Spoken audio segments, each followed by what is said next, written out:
नमस्कार विद्यार्थ्यांनो, सहज शिक्षण युट्यूब चॅनलमध्ये आपले सर्वांचे स्वागत आहे. तर मी आज घेणार आहे इयत्ता 8वी मधील इतिहास विषयातील पाठ 3 ब्रिटिश सत्तेचे परिणाम. तर मागील पाठात आपण बघितले हळूहळू ब्रिटिशांनी भारतभर पाय पसरले आणि भारतात आपली सत्ता स्थापन केली. तर उरले होते ते म्हणजे इंग्रज मराठी युद्ध. इंग्रज मराठीची जी 3 युद्धे झाली हे आपण या पाठामध्ये शिकणार आहोत. तर या पाठाचे मी 2 भाग केलेले आहेत. पहिल्या भागामध्ये आपण शिकणार आहोत इंग्रज मराठी यांच्यात झालेली 3 युद्धे. त्यानंतर सुरुवात करणार आहोत ब्रिटिश सत्तेचे भारतावरील परिणाम. त्यामध्ये ह्या भागामध्ये आपण घेणार आहोत दुहेरी राज्य व्यवस्था, पार्लमेंटने केलेले कायदे म्हणजे इंग्रजमध्ये पार्लमेंट अस्तित्वात होती त्यांनी केलेले कायदे, मुलकी नोकरशाही, लष्कर व पोलीस दल, न्याय व्यवस्था जी निर्माण झाली त्याचे परिणाम, कायद्यापुढील समानता हे जे इंग्रजांचे तत्व होते त्याचे परिणाम आणि इंग्रजांची आर्थिक धोरणे. तर उर्वरित जे परिणाम आहेत ते भाग 2 मध्ये मी घेणार आहे जेणेकरून तुम्हाला समजण्यास सोयीस्कर जाईल. चला तर विद्यार्थ्यांनो पाठात सुरुवात करूया. या पाठात आपण इंग्रज सत्तेचे भारतावर झालेले परिणाम अभ्यासणार आहोत. ब्रिटिश ईस्ट इंडिया कंपनीची स्थापना. तर भौगोलिक शोधांमुळे युरोपीय सत्ता भारताच्या किनाऱ्यावर कशा येऊन पोहोचल्या आपण पाहिले. तर मागील पाठात आपण बघितले की ऑटोमन एम्पायर जे होतं ते तुर्कांनी जिंकलं, त्यामुळे युरोपचा आशियाकडे येणारा मार्ग बंद झाला. मग त्यांनी भौगोलिक मार्ग म्हणून समुद्र मार्गाने भारतामध्ये आले. प्रथमतः कोलकात्यात आले पोर्तुगीज आणि हळूहळू इतरही युरोपीय सत्ताधीश भारतात आले आणि त्यांनी भारतावर राज्य स्थापन करण्याचा प्रयत्न केला आणि अंतिमतः त्यामध्ये ब्रिटिश यशस्वी झाले. पोर्तुगीज, डच, फ्रेंच, ब्रिटिश असे सर्व युरोपीय भारताची बाजारपेठ काबीज करण्याच्या स्पर्धेत उतरले. तर प्रथमतः हे व्यापार करण्यासाठी म्हणून आले आणि हळूहळू त्यांनी आपली ती वसाहत निर्माण केली. इथून कच्चा माल ते तिकडे युरोपमध्ये औद्योगिक क्रांती झाल्यानंतर घेऊन जात असत आणि पक्का माल इथे पुन्हा आणून विकत असत. त्यामुळे इथे राहणाऱ्या भारतात राहणाऱ्या लोकांचे नुकसान होत असे तर युरोपमधील लोकांचा फायदा होत असे. ती श्रीमंत होत असे आणि या ठिकाणचे लोक गरीब राहत असत. इंग्रज भारतात व्यापाराच्या निमित्ताने आले तेव्हा भारतात आधीच असलेल्या पोर्तुगीजांचा त्यांना कडवा विरोध होता. याच्यापूर्वी जे पोर्तुगीज आले त्यांनी ओळखले की हळूहळू जर इंग्रज या ठिकाणी आलं तर आपली सत्ता धोक्यात येऊ शकते आणि मग त्यांच्यात युद्ध सुरू झाली. पण नंतरच्या काळात इंग्रज पोर्तुगीज संबंध मैत्रीचे होऊन विरोध कमी झाला. का तर इंग्रजाच्या राजाला पोर्तुगीजांची राणी यांचे लग्न झाले आणि त्यामुळे त्यांनी हुंडा म्हणून मुंबईतील काही भाग इंग्रजांना दिला आणि भारताच्या पश्चिम भागात इंग्रजांची प्रथमतः मुंबई या ठिकाणी सत्ता स्थापन झाली. मग या ठिकाणी पोर्तुगीज आणि इंग्रजांमध्ये मैत्रीचे संबंध झाले. भारतावर वर्चस्व प्रस्थापित करण्याच्या स्पर्धेत इंग्रजांना फ्रेंच, डच या सत्ताधीशांच्या विरोधाला तोंड द्यावे लागले. तुम्हाला माहिती असेल की फ्रेंचांनी कडवा विरोध केला. डुप्ले म्हणून हा ज्यांचा गव्हर्नर होता त्यांनी कडवा विरोध केला. मात्र अंतिमतः फ्रेंच सरकारनं त्यांच्या कंपनीला फ्रेंच ईस्ट इंडिया कंपनीला मदत न केल्यामुळे फ्रेंचांचा पराभव झाला. त्यानंतर जे स्थानिक सत्ताधीश होते त्यामध्ये सर्वात प्रबळ जे होते ते म्हणजे मराठे. मराठ्यांची सत्ता जवळजवळ भारतात दिल्लीपर्यंत पोहोचलेली होती. दिल्लीची गादी ही मराठ्यांच्या निर्णयावरच बदलली जात होती. तर अशा मराठ्यांचा जर इंग्रजांनी पराभव केला तर त्यानंतर भारतात कोण ताकदवार असं उरणारच नव्हतं. त्यामुळे मराठ्यांना हरवणे इंग्रजांसाठी खूप गरजेचं होतं. मुंबई हे इंग्रजांचे पश्चिम भारतातील प्रमुख केंद्र होते. त्याच्या जवळपासचा प्रदेश मिळवण्याचा त्यांचा प्रयत्न होता, परंतु या प्रदेशावर मराठ्यांची घट्ट पकड होती. माधवराव पेशवे यांच्या मृत्यूनंतर त्यांचा चुलता रघुनाथरावाने पेशवे पदाच्या लालसेपोटी इंग्रजांची मदत मागितली.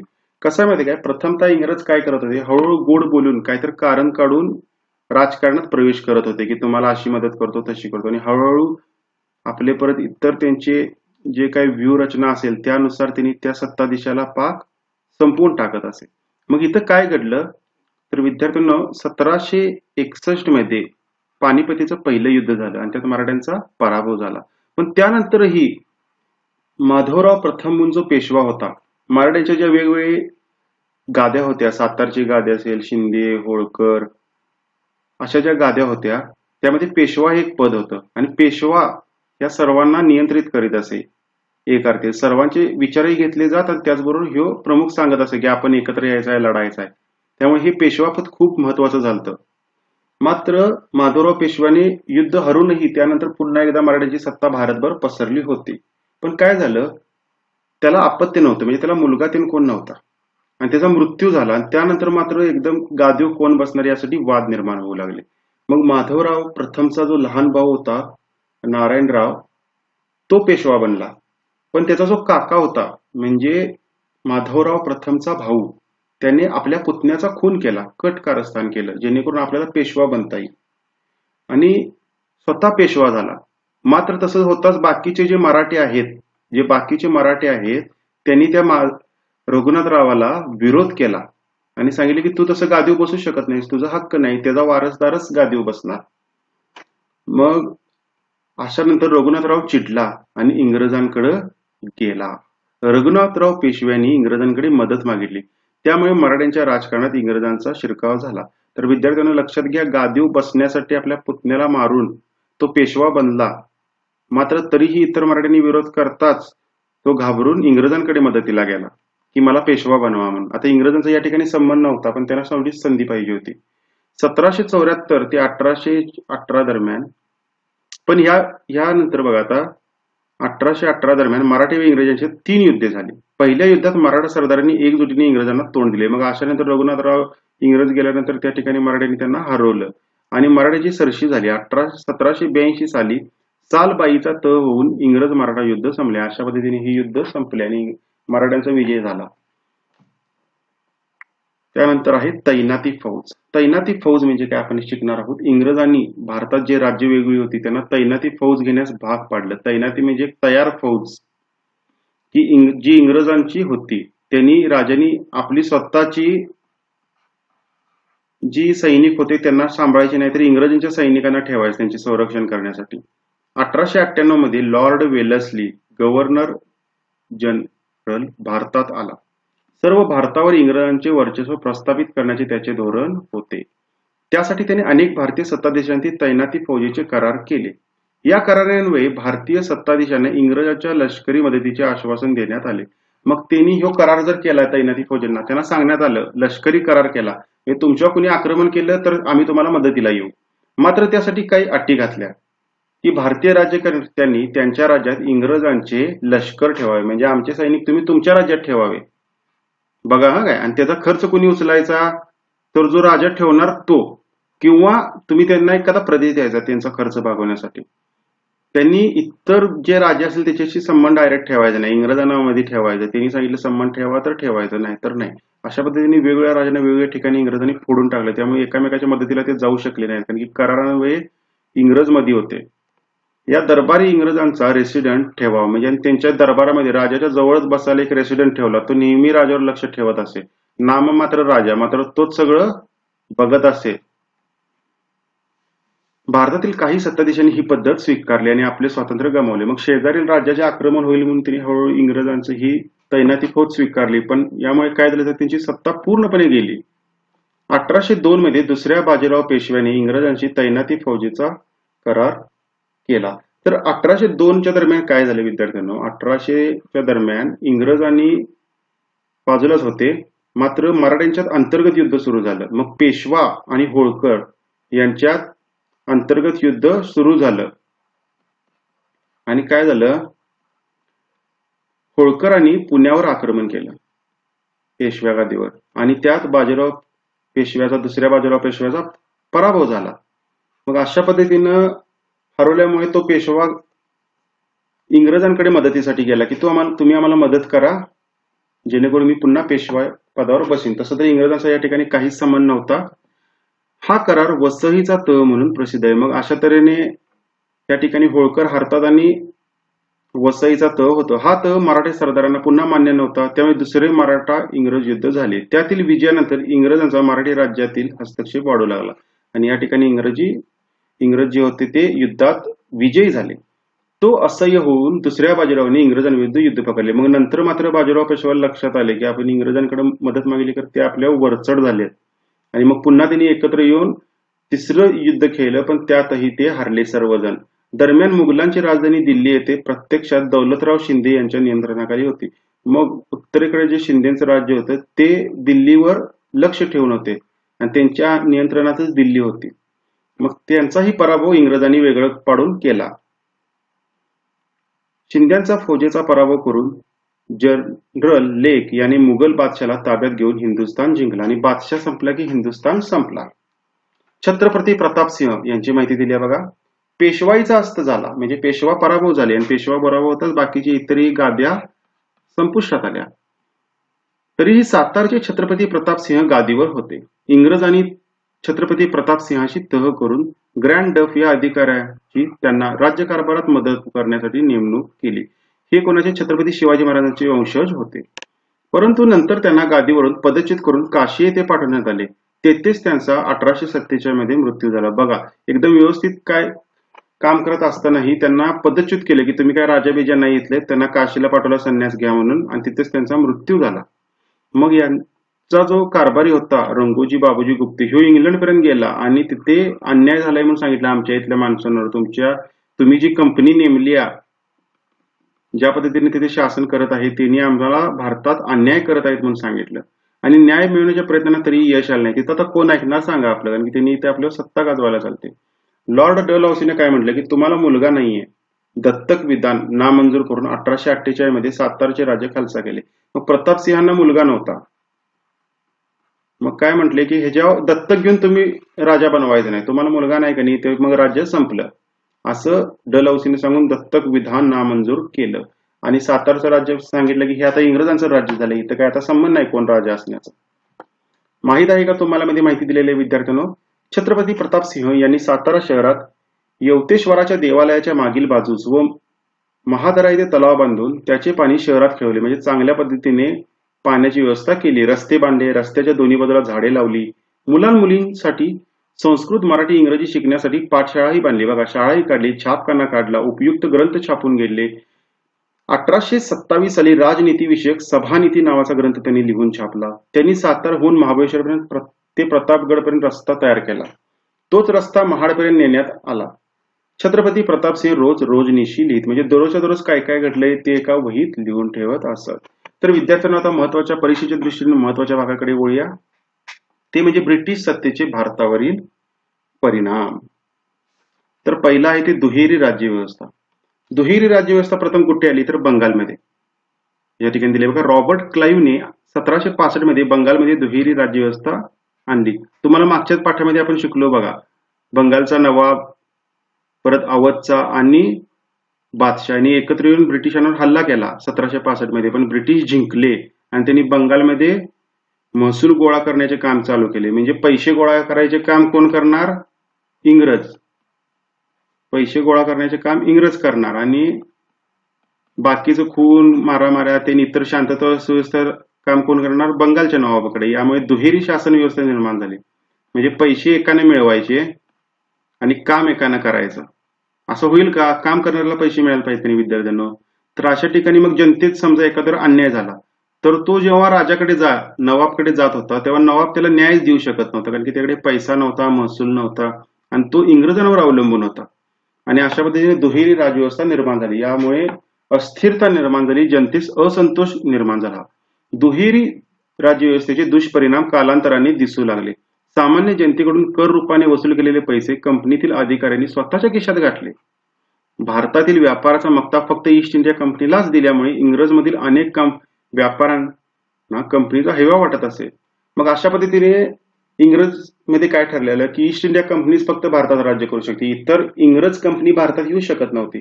मग इतर इंग्रज कंपनी ज्या इंग्लंडमध्ये होत्या त्यांना ईस्ट इंडिया कंपनीचा हेवा वाटू लागला की आपणही जाऊन तिथं राज्य करावं. कंपनीच्या भारतावरील कारभारावर इंग्लंडमध्ये टीका होऊ लागली. मग आपल्यालाही मिळावं म्हणून इतर लोकांनी ईस्ट इंडिया कंपनीवर टीका करू लागली. तेव्हा कंपनीच्या कारभारावर नियंत्रण ठेवण्यासाठी इंग्लंडच्या पार्लमेंटने काही महत्वाचे कायदे केले. मग अशा ठिकाणी पैसा मिळू लागला म्हटलं इंग्लंडमध्ये पार्लमेंट त्यावेळी अस्तित्वात होती. पार्लमेंट म्हणजे संसद. आपल्या भारतात कसं लोकसभा विधानसभा आहे तशी संसद कधी होती?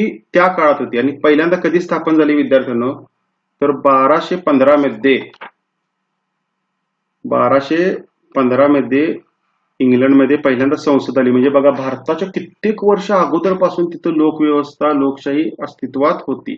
मग त्यांनी यात हस्तक्षेप केले. तिथल्या मंत्र्यांना वाटलं की आपण जरा त्यांना दमदाटी केलं, आपल्याला पण काहीतरी पैसा मिळेल अशी अपेक्षा ठेवून त्यांनी आपल्या ताब्यात हळूहळू सत्ता घ्यायचा प्रयत्न केला. म्हणजे कंपनी नाही, आता हळूहळू इंग्लंड जे आहे, इंग्लंडची संसद जी आहे ते आता अप्रत्यक्षपणे भारतावर राज्य करू लागले. मग अशा पद्धतीने पार्लमेंटने ठरवलं की आम्ही कायदा करल त्या कायद्यानुसार ईस्ट इंडिया कंपनीने काम केले पाहिजे. मग 1773च्या रेग्युलेटिंग ऍक्ट म्हणजे तिथं आता रेग्युलेटिंग म्हणजे कसं कामकाज करावं यासाठी एक कायदा बनवला. बंगालच्या गव्हर्नरला गव्हर्नर जनरल असा हुद्दा देण्यात आला. त्यावेळी कसं होतं, बंगाल, मुंबई, मद्रास असे प्रांत होते वेगवेगळ्या ठिकाणी. प्रत्येक ठिकाणी गव्हर्नर होते. मग जो बंगालचा जो गव्हर्नर आहे त्याला गव्हर्नर जनरल असा हुद्दा दिला आणि त्याला सांगितलं की इतर दोघं आहेत ही ह्याच्या ऐकण्यावरून काम करायला पाहिजेत. मुंबई आणि मद्रास इलाख्याच्या धोरणावर नियंत्रण ठेवण्याचा अधिकार त्याला मिळाला. त्याच्या मदतीला 4 सदस्यांची नेमणूक करण्यात आली. मग त्याच्यावर एक 4 लोक दिलीत हुशार असे आणि ह्या 5 जणांनी मिळून कायदा ते निर्माण करायचा लोकल ह्याला. आणि तो कायदा कसा निर्माण करायचा तर पार्लमेंटने सांगितलेल्या कायद्याचा विचार करून.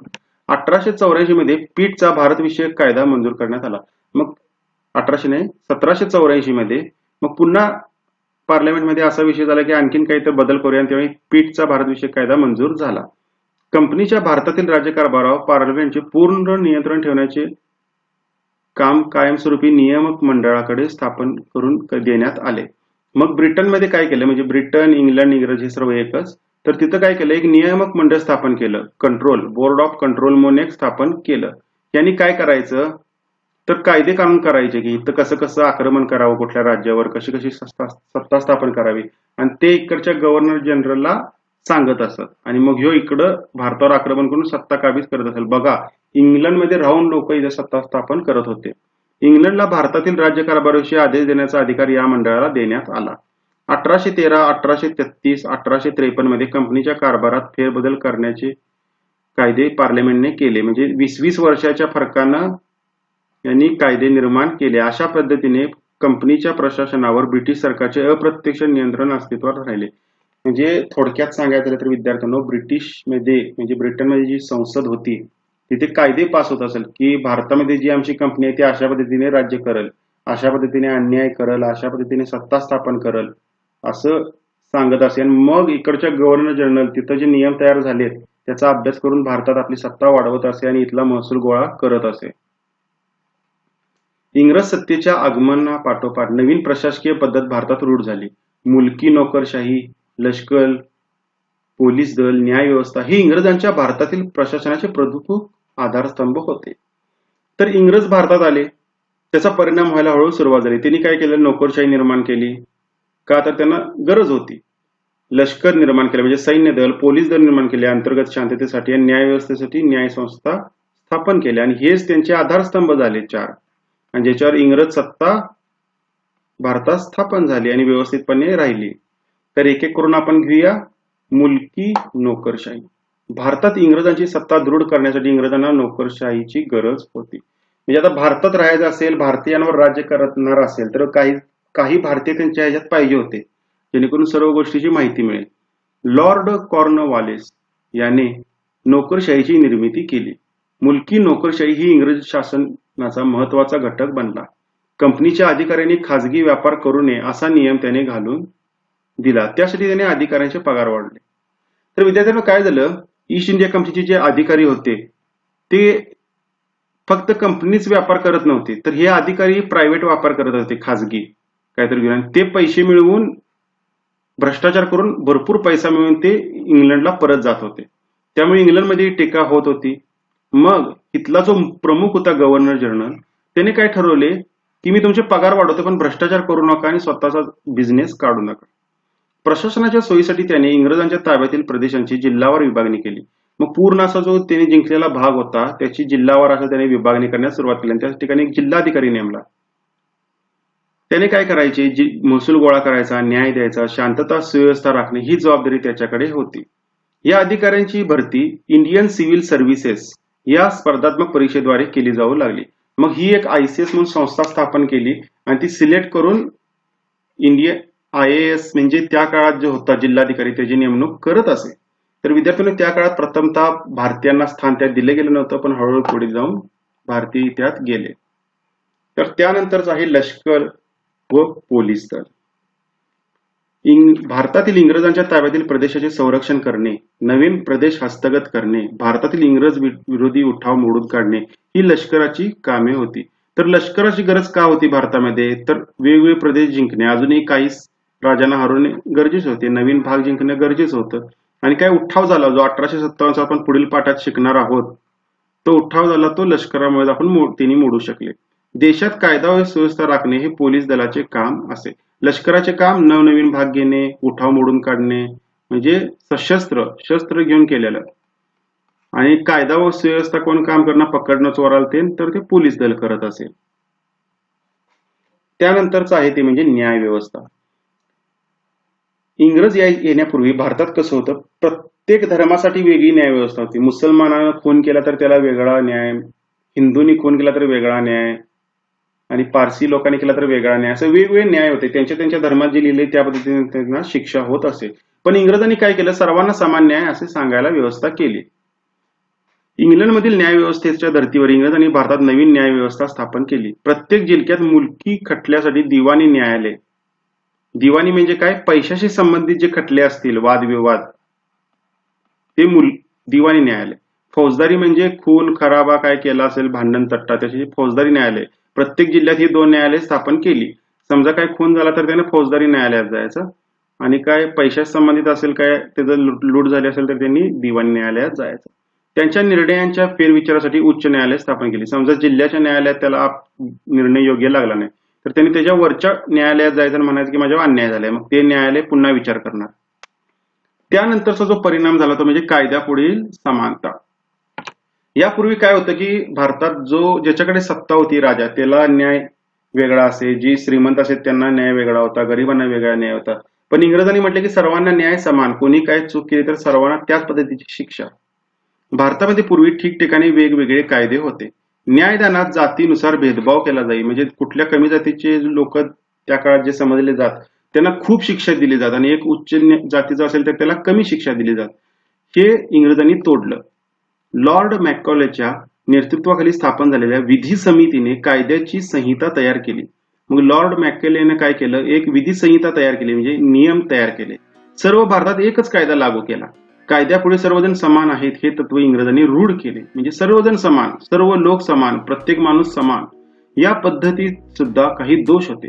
युरोपीय लोकांवर खटले चालवण्यासाठी स्वतंत्र न्यायालयाने वेगळे कायदे अस्तित्वात होते, पण त्यांनी यातही भेदभाव केला. आपल्याला सगळ्यांना समान म्हटलं, मात्र एखाद्या इंग्रजानं, एखाद्या गोऱ्यानं जर हे केलं, त्यांच्यातली जी गोरी लोक होती इंग्रज मधली, त्यांनी जर एखादं अन्याय केला कोणावर तर त्यांच्यावर हे न्यायालय कारवाई करू शकत नव्हतं. त्याच्यासाठी वेगळी न्यायालय म्हटली, आणि त्याचे प्रमुख फक्त इंग्रजच असणार, म्हणजे आपण त्यांना शिक्षा द्यायची नाही, पण त्यांनी मात्र आपल्याला देणार, आणि ते पण समान, असं त्यांनी सांगितलं. नवे कायदे सामान्य लोकांना समजत नसत. मग हे जे न्यायालय तयार झाले हे लोकांना कायच कळना पहिला की हे नेमकं काय चालू आहे. आतापर्यंत वेगळंच होतं राजेशाहीत, आता वेगळंच होतं, हे जावा, वकील नेमा, ते भांडा, मग लोकांना हे कायच कळत नव्हतं. न्याय ही सामान्य लोकांसाठी खूपच खर्चिक बाब होती. मग ते वकिलाला पैसे द्यायचं म्हणजे लोकांना टेन्शन झालं. यापूर्वी कसं होतं, जाऊन स्वतःच राजाला काय काय झालं सांगत असत, राजा गावातून माहिती मागवत असे. पण आता इंग्रज मात्र काय म्हणते, तुम्ही वकील नेमायचा आणि वकिलाला पैसे द्यावे लागत, आणि खूप खर्चिक बाब झाली, आणि खटले वर्षानुवर्ष चालत, आणि यात भ्रष्टाचारही त्या काळात खूप होत.